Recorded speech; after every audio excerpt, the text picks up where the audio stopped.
So one of the method of representing travel time data is in the form of contour map. So I have briefly explained it earlier as well.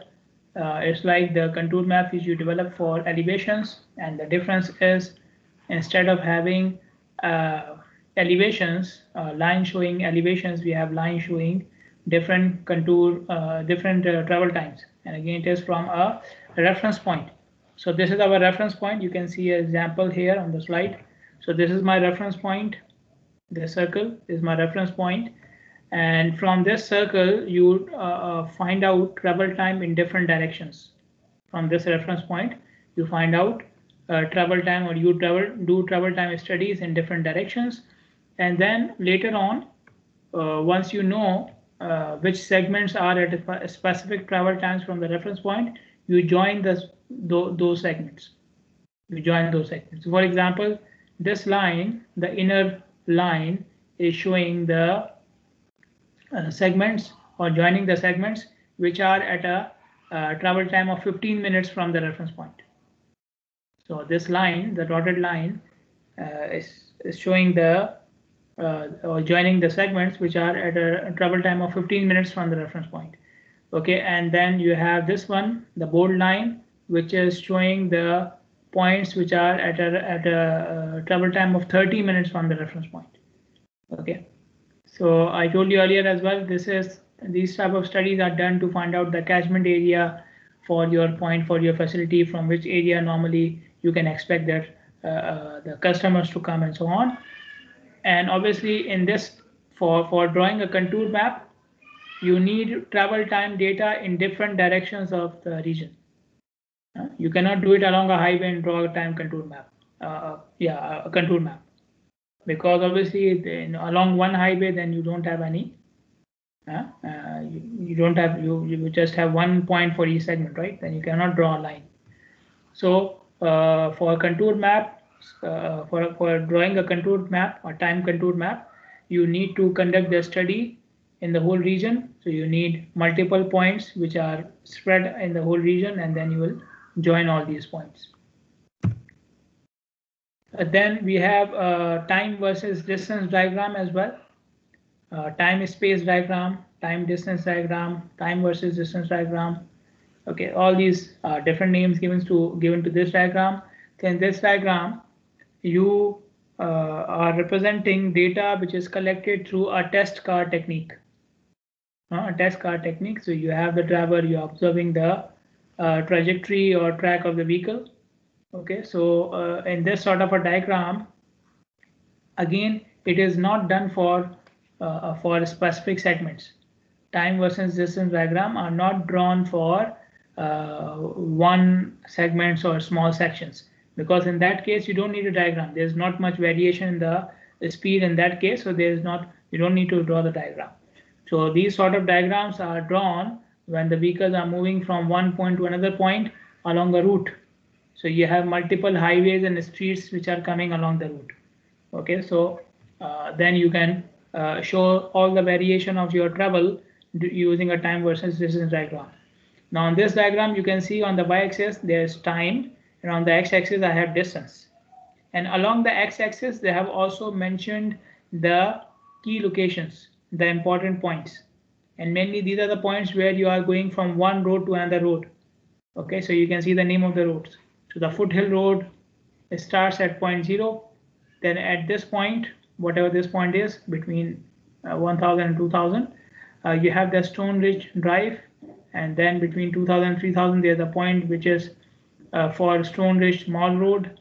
And then you have Jason Drive, and so on and so forth. Okay, so you can mark the important locations on the x-axis according to their distance from the origin. Okay, so you see the time and you see the distance on the x-axis, and then you plot.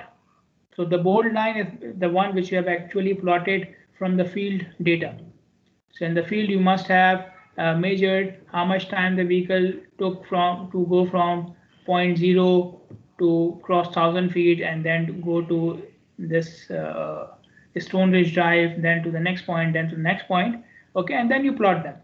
So you have the distance the vehicle crossed, and you have the time.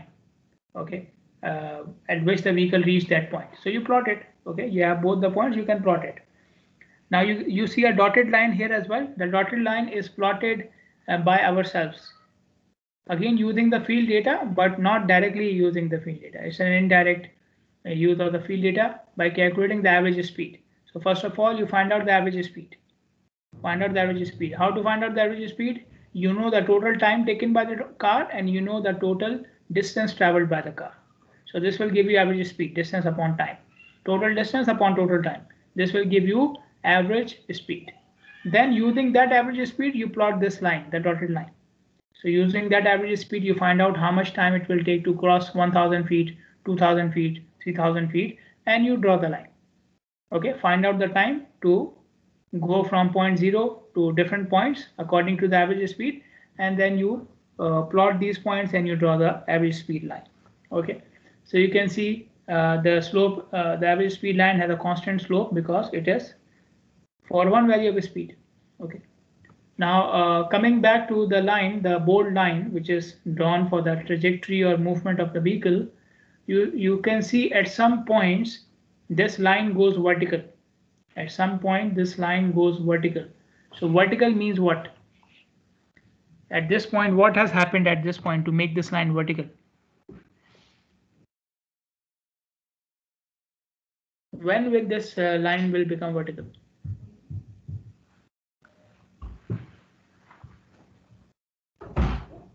When there is a delay.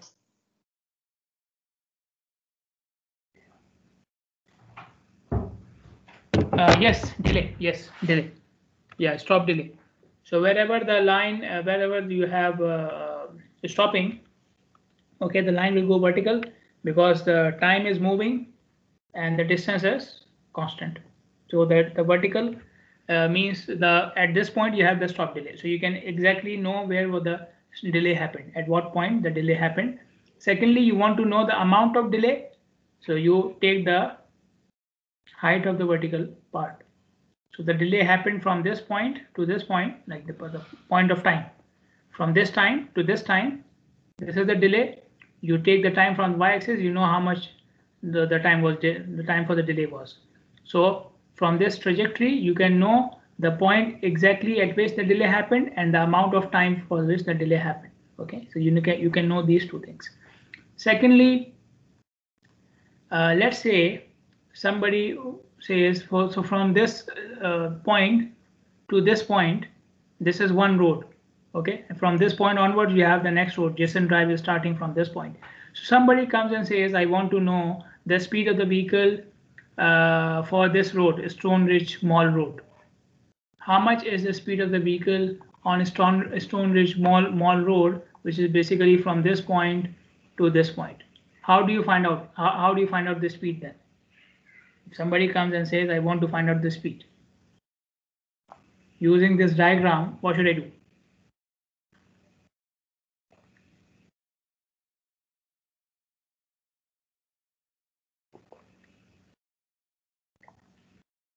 Yeah, anyone?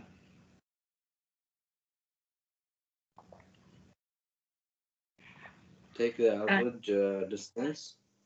Average distance? What average distance? From 2000 to 5000.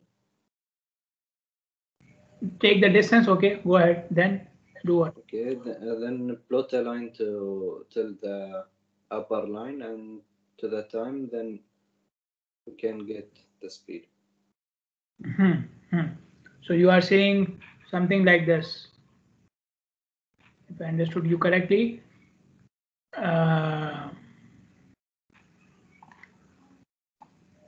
draw a line from here, the start point, draw a line from here, the end point, okay, take the distance, right? Okay, and then take the time interval, right? Yeah. Okay, fine, okay, good. This is what you can do. Yes, completely fine, no problem with it. Just one thing, the speed which you will find, which will be the inverse of the slope, right? The speed we will find will be the inverse of the slope of the line, right? Because slope is what? the slope of a line on this diagram is this will be time upon distance, right? Slope of a line on this diagram will be time upon distance, and speed is distance upon time. Speed is distance upon time. So you can do it in this manner as well, like you said, this is also correct. But if you know the slope of the line, then inverse of the slope is speed. Inverse of the slope is speed. So find out the slope of the line, take the inverse. Okay. So slope will be time upon distance. If you take the inverse, it will be distance upon time. So what is the slope of the line in this region? Find out and take the inverse. It will give you the speed. Okay. So you can find out for specific sections or at specific points, you can find out the slope and take the inverse to find out the speed. So these are the things you can find out from time-space diagram. The point where the delay happened, the amount of delay, and the speed for specific sections and specific points and so on. Okay, this is a distance versus speed diagram. Okay, or speed versus distance diagram. Okay. Distance on the x-axis and speed on the y-axis. And again, speed is taken from a travel time study. Speed is taken from a travel time study, like we did in the examples yesterday. Now, what is this diagram showing? So you can see again along the distance they have marked important points: De La Cruz, San Thomas, Bowers, Lawrence, and so on. Okay, so wherever they feel there's an important point, they have marked it. So you see there are some lines here in this diagram. Basically, in this one and the next one, they are basically showing the effect of HOV lane. HOV lane. HOV stands for high occupancy vehicle lane. HOV stands for high occupancy vehicle.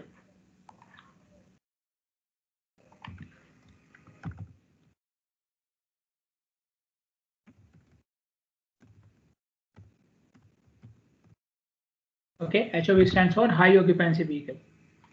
What does it mean? High occupancy vehicle is that vehicle which has more than which has 2 or more people in it.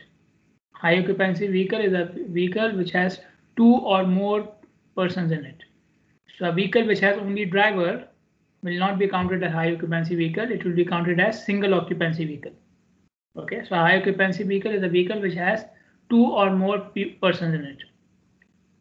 Now, in some countries like Singapore, and this is an example from USA. So in some countries, what they do is at congested locations, they assign a separate lane for high occupancy vehicles. At congested locations, they assign a separate lane for high occupancy vehicles. Okay. Now, so what will happen? Somebody is having more people in the car. He will go to the high occupancy vehicle. He doesn't have to travel with other cars in the other lanes. Okay. So the high occupancy vehicle is starting at this point and ending at this point. Okay. So this is the speed of the high occupancy vehicle lane, and you can see it is the highest.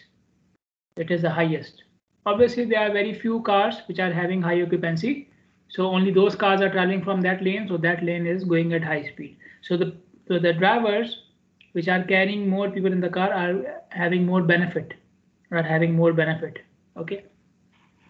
The dotted line is before they applied the high occupancy vehicle lane. The dotted line is before they applied the high occupancy vehicle lane. So you can see the speed is very low. So before there was no high occupancy lane, there was all lanes were the same, right? All lanes were the same. So this is the average speed from all the lanes, and you can see it is very low. It is very low. Okay, especially in the region where the high occupancy lane is. Okay, and after they made the high occupancy lane, the solid line is showing the speed in the other lanes. So after they assigned high occupancy lane, now we have 2 different types of lanes, right? One for high occupancy vehicles and one for other vehicles. You can see the speed in the other lanes. So solid line is speed in the other lanes after the high occupancy vehicle lane is assigned. So this line is showing you the speed in the other lane has also increased. Okay, compared to the before case. So before case is the dotted line, right? So compared to this dotted line, the before case, the speed in the other lanes have also increased. Okay, but it is still lower than the high occupancy lane. Okay, So having a high occupancy lane was good for everybody, the other lanes as well as the high occupancy drivers, the other drivers as well as the high occupancy vehicle drivers, because high occupancy vehicle drivers are having the highest speed compared to all the other lanes, and even in the other lanes the speed has improved compared to the speed before the high occupancy lane.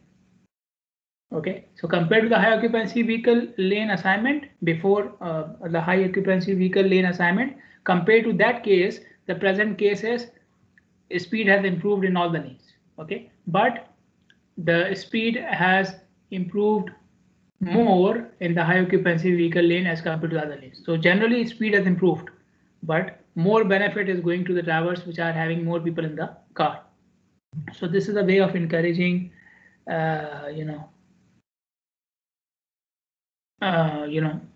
encouraging people to go with less cars, encourage them on the road so they know they can go from the high occupancy vehicle lane, they will go faster. This is for the same location but for the PM peak hour. So this one was for AM peak hour, this one is for PM peak hour. Okay, so in this case they don't have the before data. They don't have the before data. So you don't have any dotted line here. This is the speed in the other lane. This is the speed in the high occupancy vehicle lane. Okay. So in both cases, you can see the high occupancy vehicle lane is benefiting the drivers. Okay, so this is what they're showing here. Okay, now we have now we will go to the topic of delay studies now.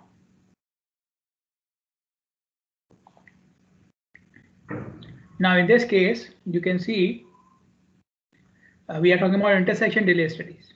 Okay, we have talked about delay studies yesterday as well, and the day before yesterday as well. We talked about delay, not delay studies, delay. Now that was a delay that was coming within the travel time study, and we calculated by subtracting the stop delay and so on. That was something different. This is intersection delay studies. Intersection delay studies, or to find out the exact amount of delay at an intersection, is very important for traffic engineers. To find out the exact amount of delay at intersections is very important for traffic engineers. Why? Because delay is a measure of effectiveness for the control devices used at the intersection. Whatever control device you are using at the intersection, I want to know whether it is performing good or bad, whether it is more effective or less effective. We find it using the delay. The delay is higher, device is less effective. Delay is lower, device is more effective, and so on. So the delay, which is because of the control device at the intersection, is known as total control delay. Total control delay. What is total control delay? Total delay happening at the intersection because of the control device. Okay, and these control devices include signals, stop signs, and roundabouts. Okay. How do we define control delay? Total control delay or control delay is defined as it's a combination of three items. It's a combination of three items. Time in queue delay plus time losses due to deceleration from an acceleration to ambient speed. Okay, time in queue delay plus time losses due to deceleration from an acceleration to ambient speed. So let me give you an example here. Let's say you are coming towards the intersection. Okay, and there is a signal here. Okay, so this is there you are coming. Okay, at this point, from this point, you see the signal is red, or there are cars in front of you. So from this point onwards, you start to decelerate. Okay, so this deceleration is also happening because of the signal, right? Deceleration is happening because of the signal. If there was no signal, they would not have any cars in front of you, and you would have gone at the constant speed. So this deceleration time is part of control delay. Then at this point of time, you join the queue. You reach the last car which is already in the queue, and you join behind it. Okay, so from this point to this point, and what is this point? The stop line. From this point, when you join the queue, to the stop line, this is time in queue delay, and obviously the queue is because of the signal. So time in queue delay is also part of control delay.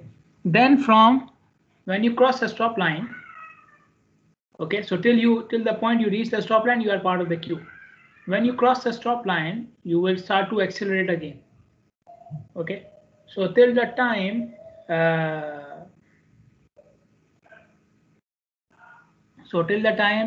when you reach from the stop line till the time when you get back to the ambient speed. Ambient speed means the normal speed of the road.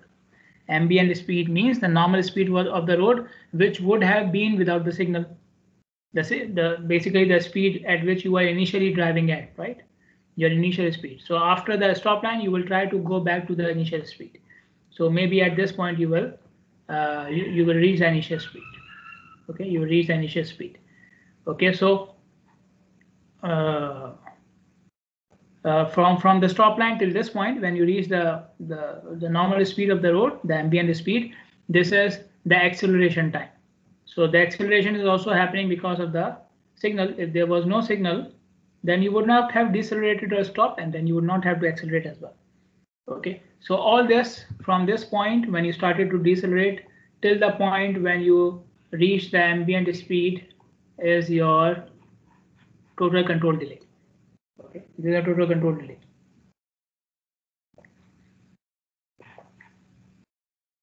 So how to find out the total control delay? So it has deceleration plus time in queue plus acceleration. The method for finding out total control delay is given in Highway Capacity Manual of 2000. I have looked at the latest book and the latest manual as well. They are using the same equations and they have not mentioned any new procedure. So I'm assuming they are still using the same procedure. In this procedure, you need two observers. You need two guys for each lane or for each approach. You need two people, two observers. Before you start the survey, you have to fulfill some conditions. First condition is the observations must be taken in undersaturated conditions. The observations must be taken in undersaturated conditions.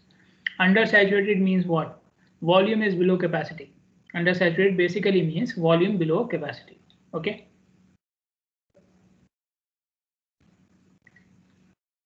So when you have oversaturated conditions, when the volume goes above capacity, then this method will not give you the accurate measurement of delay. The accurate measurement of delay will require some other calculations then, which we are not discussing right now.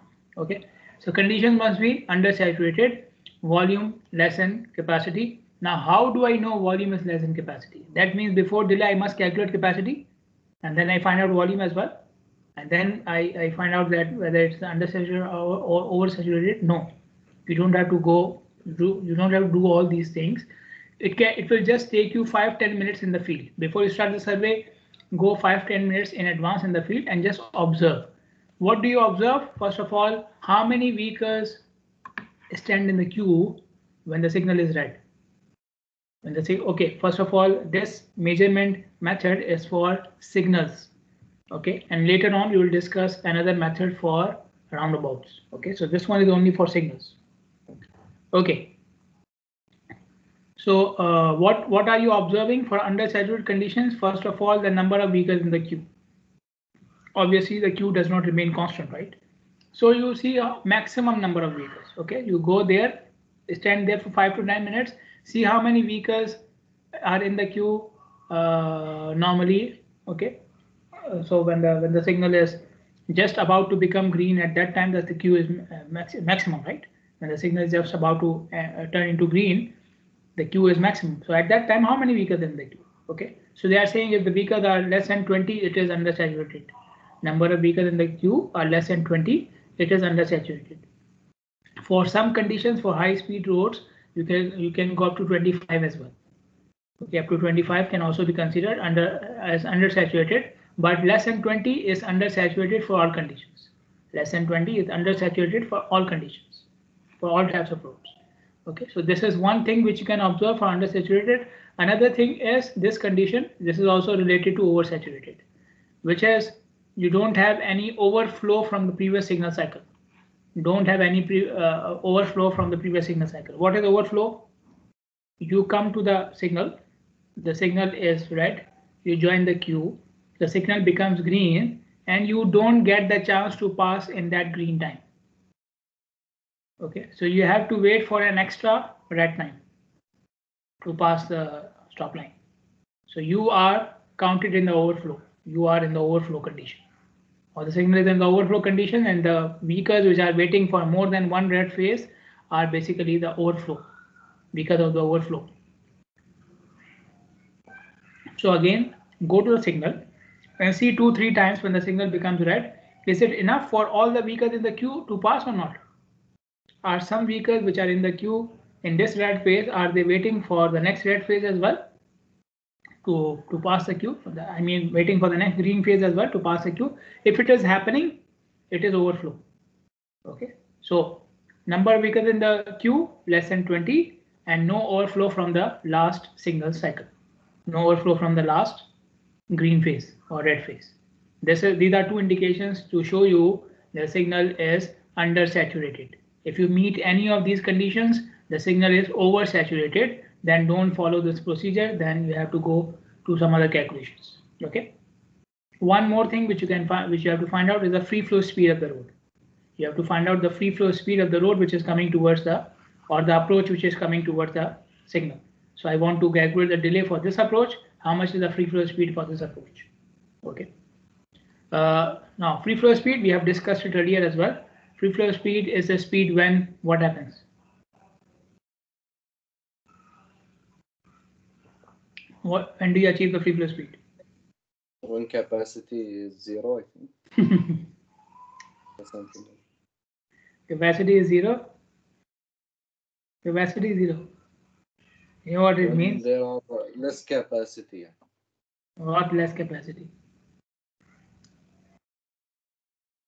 It's not capacity. It's related to density. When density is, say, go ahead. When density is 0. Yeah. Okay. Density is 0. Yes. Capacity cannot be 0, right? Capacity 0 means what? No road. If there's a road, it will have some capacity, right? It will have some flow. So when density is 0. Now, normally on highway segments, when density is 0, cars go at free flow speed. This is normal for highways, for segments. But for intersections, this is not true. Especially for signalized intersection, you are coming towards the signal. The signal is red. Will you go at free flow speed? No. This will be insane, right? This will be mad. Even if there is nobody in front of you, you will not go at free flow speed when you are coming towards a signal, because the signal may be red or the signal may be yellow. Okay, so in that condition, you will not go at free flow speed. Okay.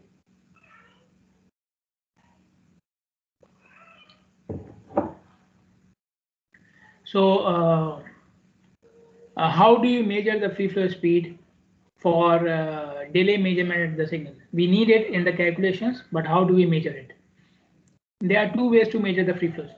Okay, first is, let's say this is your intersection,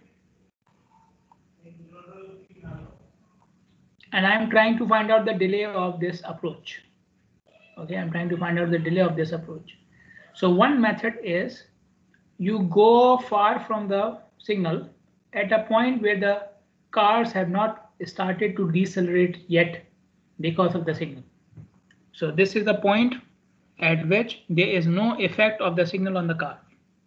The point is so far from the signal that the cars have not started to decelerate yet. Okay, so from this point backwards, you find out a point, or before this point, you find out a point, or you find out a segment, find out a distance, and you collect the speed samples for that point or that segment.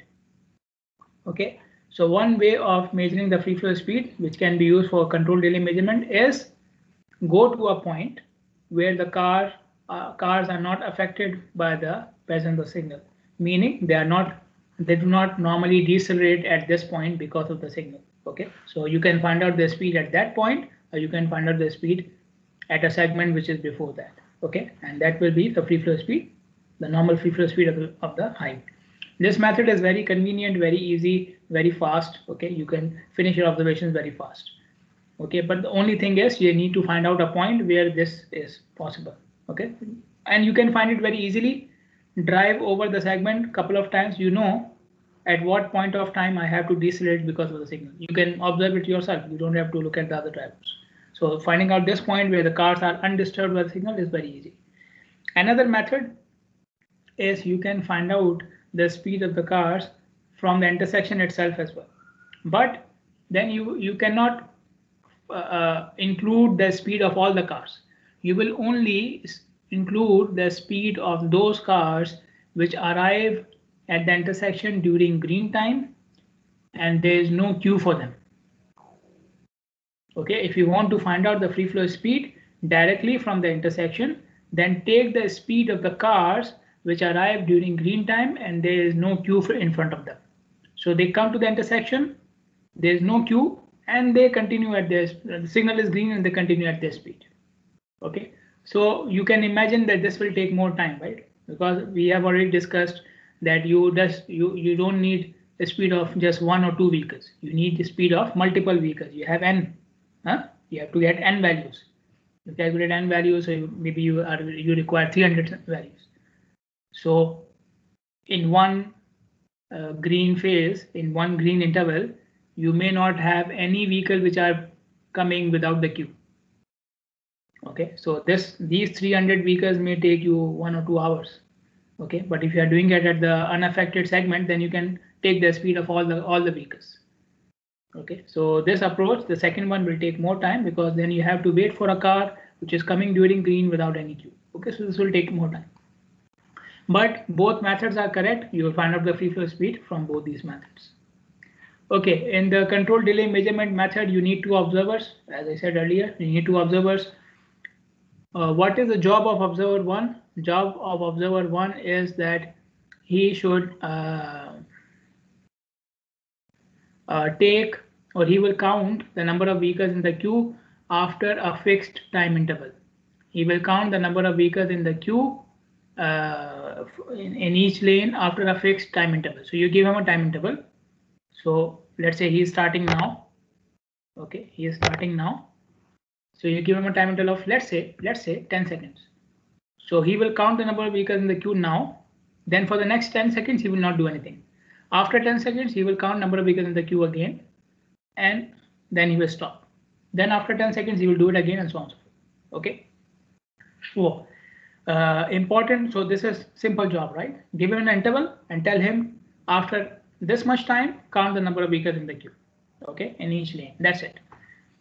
Now, few points here, few important points for this observer. First of all, how do I fix the time interval for him? How do I fix a time interval for him? So there's a range given. Range is 10 to 20 seconds. So give him any value between 10 and 20 seconds. Okay. There's a condition. You can pick any value from the range, but it must be integral divisor of the cycle length. It must be integral divisor of the cycle length. First of all, what is a cycle?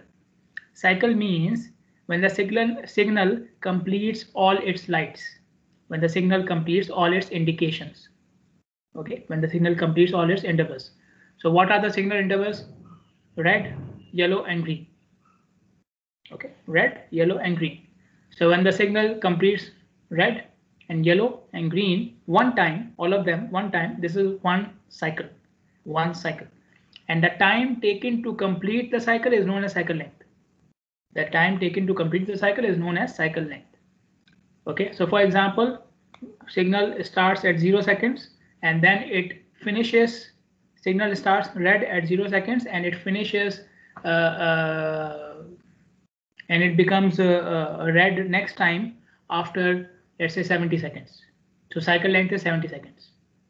Okay, so from one red time it will start, and when the signal becomes red again, it will be the end of the cycle. Okay, or the start of the next cycle, end of the first cycle, and so on. So if it takes, let's say, 70 seconds to go from one red to another red, this is known as the cycle length. This is known as the cycle length. We are saying the interval must be integral divisor of cycle length. The interval must be integral divisor of cycle length. Integral divisor is that number by which when you divide your value, you get an integer. Integral divisor is that number by which if you divide your value, you get an integer.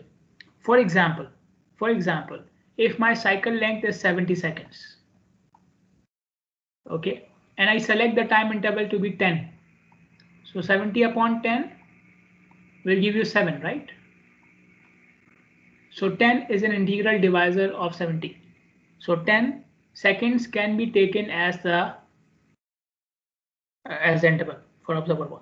10 is a valid value. 10 is a possible value. Okay. But let's say you want to take 12 seconds. Now 70 divided by 12 will not give you 7 or 8 exactly. It will give you 7 point something. Okay, 70 divided by 12 will give you 6 point something, I think. 6 point something.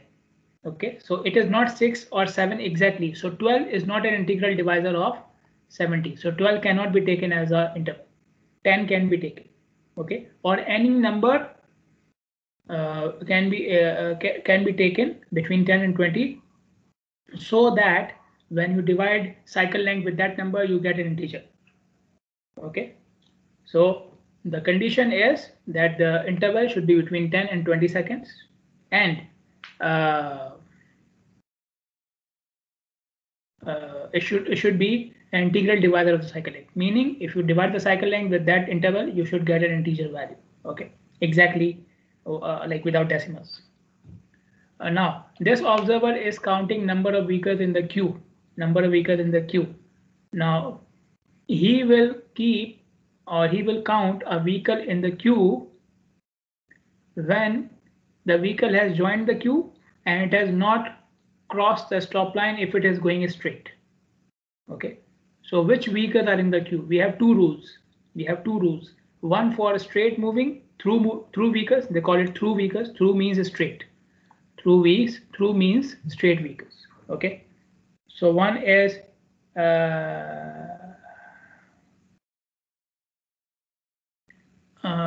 one rule is for through vehicles and the other rule is for turning vehicles.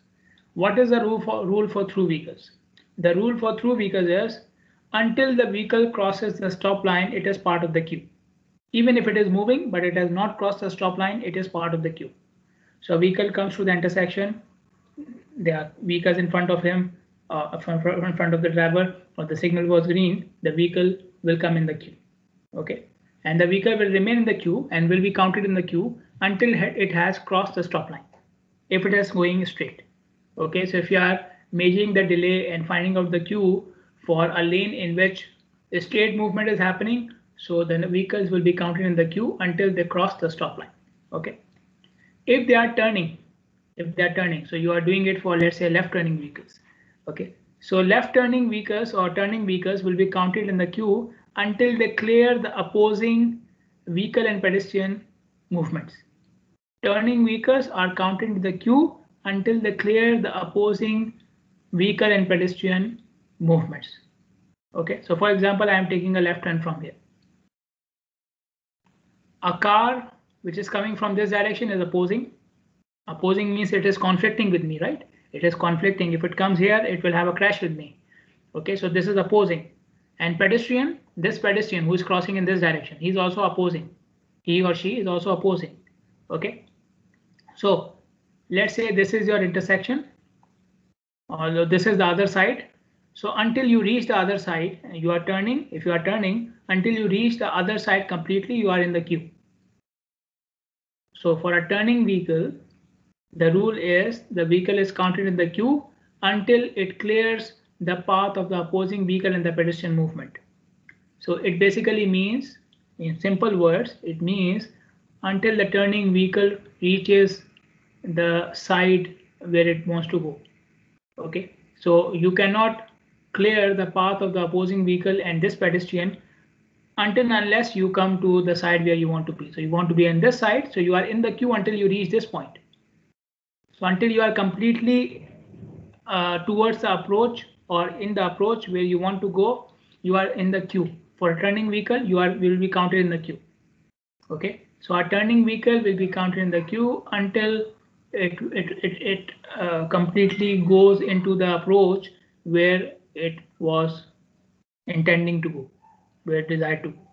Okay, so until the turning vehicle completely reaches the other side of the road, the other side of the intersection, it is counted as in the queue.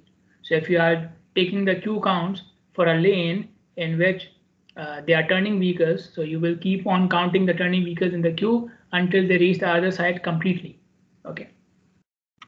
So this is for the turning for the queue. Okay, at what till what time you can count the vehicles in the queue. So until they cross the stop line for through or straight vehicles, and until they reach the other side for turning vehicles. At the end of the survey period, observer 1, so obviously you will give him a time. So you give him a time that do the survey for 10 minutes.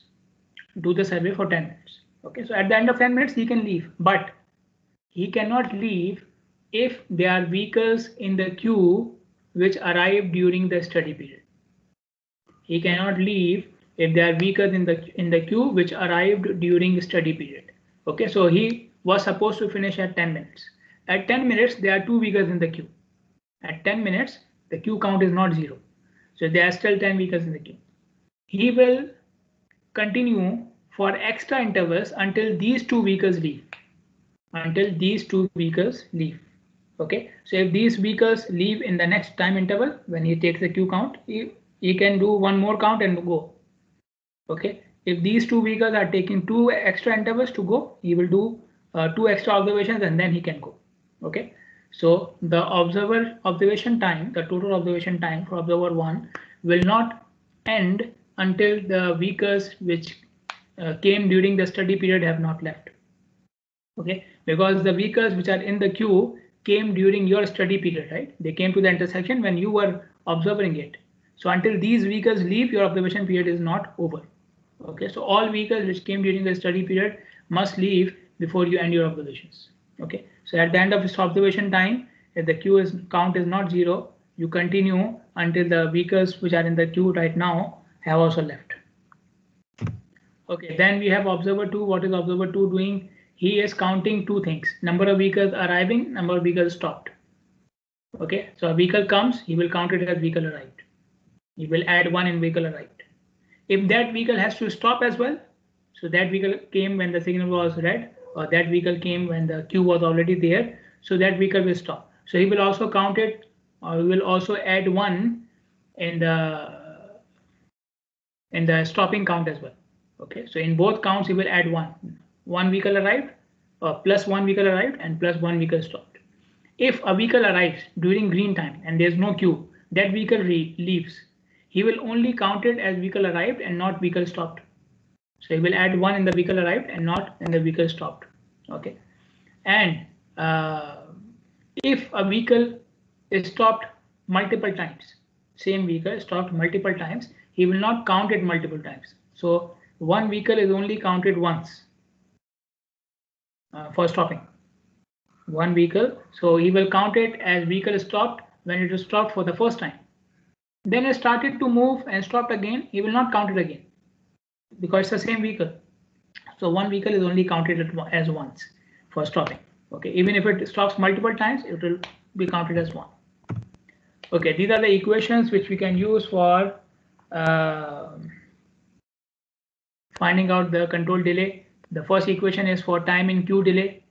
Okay, so IS stands for the time interval which you gave to observer 1, the time interval after which he was observing the vehicles in the queue.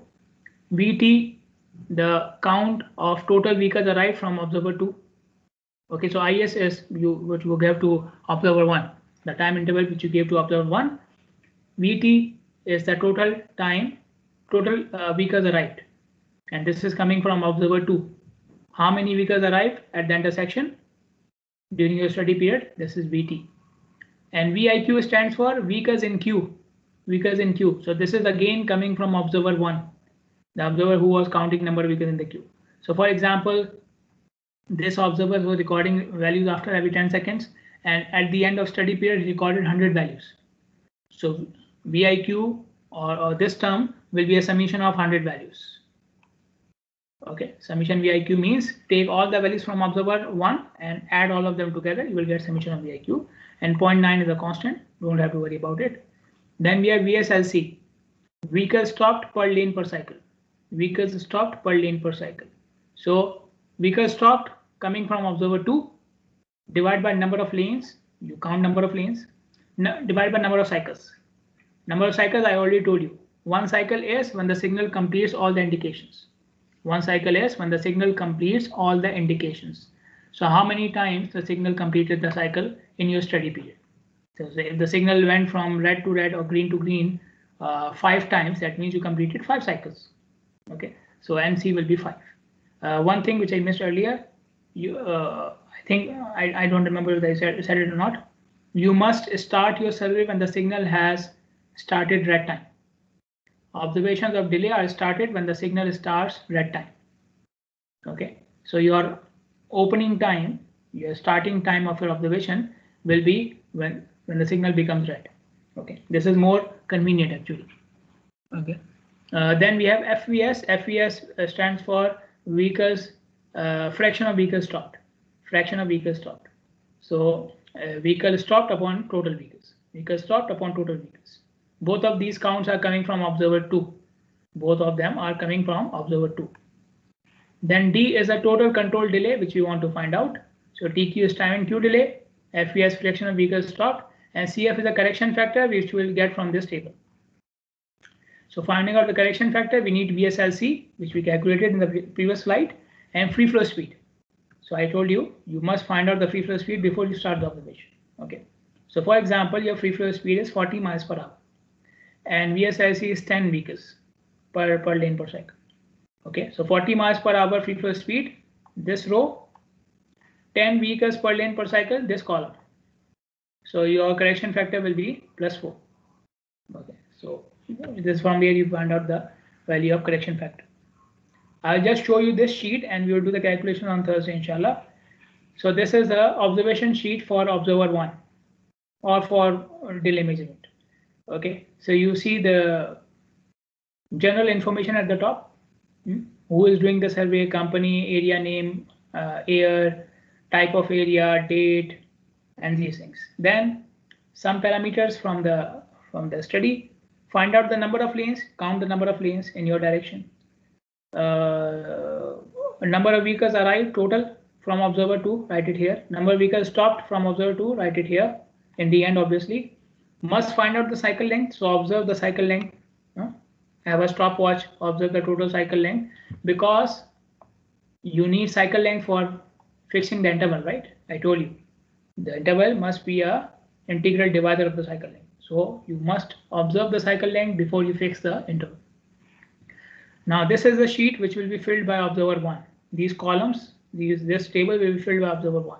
So this is where you will write the clock time. So at what time did you start your survey? 1 p.m., 2 p.m., whatever. Cycle number will go from 1, 2, 3, 4. Okay, so as I said, cycle number means when the first red started. Cycle number 2 will be when the second red started, and so on and so forth.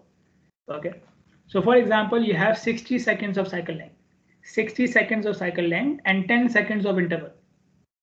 So in 60 seconds, with 10 seconds of interval, you can have 6 values of vehicles in queue. For observer 1, he can record 6 values of vehicles in queue in 60 seconds if you give him an interval of 10 seconds. So in each row, you will see 6 values.